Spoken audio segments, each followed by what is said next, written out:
Life often surprises us in the most unexpected ways. Sometimes, what looks like a mistake can turn out to be a blessing in disguise. This is the story of a powerful single dad CEO who thought he had everything under control, until one small accident in hiring revealed something extraordinary. A story of family, love, second chances, and the beauty of two broken souls finding completeness in each other. He was a man everyone admired, respected, and sometimes even feared. A self-made billionaire CEO, known for his razor-sharp decisions and unshakable discipline. But beneath the tailored suits and boardroom battles, he was just a single father trying to hold his daughter's world together after the sudden passing of his wife. His daughter, Emily, was only 8, and while she had her father's determination, she also carried the ache of missing the warmth of a mother's love. He wanted to give her everything. Every toy, every book, every opportunity. But what Emily truly craved was attention and connection.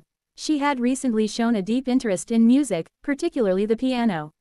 She would sit by the grand piano in their lavish home, pressing random keys with tiny fingers, wishing someone would guide her into the magical world of music. Her father, despite his wealth and influence, knew he couldn't give her that himself. So, he instructed his assistant to hire the best music teacher in the city, someone with impressive credentials, a conservatory background, and awards to prove their excellence. But as fate would have it, a small clerical error changed everything. The resume that landed on his desk was not the one his assistant intended. Instead of the award-winning maestro, they accidentally hired Sarah, a young single mother who taught music part-time at a local community center. Her resume was simple, humble, and certainly not flashy. She had no international recognition, but what she did have was heart, patience, and the lived experience of raising a child alone. When Sarah arrived for the first lesson, the CEO immediately noticed the difference. He expected an older, polished instructor with an aura of prestige. Instead, there stood a woman in her early 30s, dressed modestly, carrying not only a music folder but also the kind of exhaustion only single parents understood. He raised an eyebrow, ready to dismiss her. But before he could speak, Emily came running into the room, her face lighting up. "Are you my teacher?" Emily asked with excitement in her voice. Sarah bent down, smiled warmly, and said, "Yes, sweetheart. I'm here to make music with you." And just like that, Emily was sold. The CEO hesitated. He wasn't a man who tolerated mistakes, especially in his personal life. But when he saw how quickly Emily connected with Sarah, he decided to let the lesson continue, just this once. To his surprise, instead of overwhelming Emily with theory and technique, Sarah began with a simple melody. She encouraged her, laughed with her, and patiently guided her little hands over the keys. For the first time, Emily didn't feel pressured to be perfect, she simply enjoyed learning. Over the next weeks, what was supposed to be a temporary arrangement became a regular routine. Every Tuesday and Thursday, Sarah would arrive, bringing not only music but also a warmth that slowly began to fill the house. Emily adored her, and the CEO, though reluctant to admit it, started noticing things too. Sarah had a quiet strength about her, the kind born out of surviving hardship. She wasn't intimidated by his wealth or status, nor was she impressed by it. To her, he wasn't the billionaire CEO, he was just a dad trying to do his best. One evening, after a particularly late meeting, he returned home to find Emily and Sarah laughing together at the piano. They were playing a duet, Emily stumbling on the notes while Sarah patiently encouraged her. His daughter's laughter echoed through the mansion, a sound that had been missing since his wife's passing. He stood there silently, realizing something he hadn't felt in a long time: peace. Their worlds couldn't have been more different. He lived in luxury, commanding empires.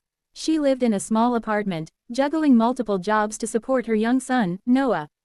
He discovered this one afternoon when Sarah had to bring Noah along to a lesson. Emily and Noah hit it off instantly, and soon the piano sessions turned into playdates. Sarah was embarrassed at first, apologizing for the inconvenience, but the CEO surprised her by saying, "Don't apologize. My daughter hasn't laughed this much in years." Gradually, Sarah's presence became more than just that of a teacher. She was a reminder of simplicity, resilience, and love, the very things money couldn't buy. But with this growing bond came hesitation. Both carried scars. He had lost his wife and feared opening his heart again, terrified of failing his daughter. She had been abandoned by her partner and feared trusting another man, especially one from a world so different from hers. Yet, love has a way of sneaking in quietly, in stolen glances and small acts of kindness. He found himself lingering in the room during lessons, asking Sarah questions, sometimes even sharing stories about his late wife. She listened, not judging, not offering pity, just listening. She shared her own struggles too, the sleepless nights, the financial worries, the loneliness of being both mother and father. Their conversations began to stretch beyond the lessons. Coffee after class turned into dinners. Business talk turned into laughter. And soon, the mansion that once felt cold began to feel like a home again. Emily started calling Sarah her second mom, while Noah admired the CEO like a father figure he never had. But their journey wasn't without challenges. Rumors began to spread in the CEO's professional circle. Colleagues whispered about his involvement with a common music teacher. Some even questioned whether she was after his wealth. Sarah herself struggled with insecurity, wondering if she truly belonged in his world of glittering galas and corporate power. The CEO, however, was unwavering. He realized that for all his success, he had been blind to what truly mattered. "I don't care what they think," he told Sarah one evening. "All I know is that my daughter smiles again. And it's because of you."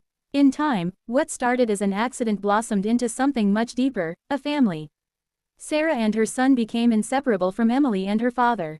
The four of them discovered joy in simple moments, baking cookies together, weekend picnics, bedtime stories, and of course, music. The grand piano, once silent and lonely, now carried melodies of laughter, love, and new beginnings.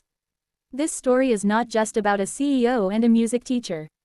It's about the beauty of second chances, the strength of single parents, and the truth that family isn't always about blood, it's about love.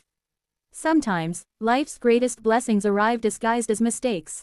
And sometimes, the wrong music teacher turns out to be the right person all along.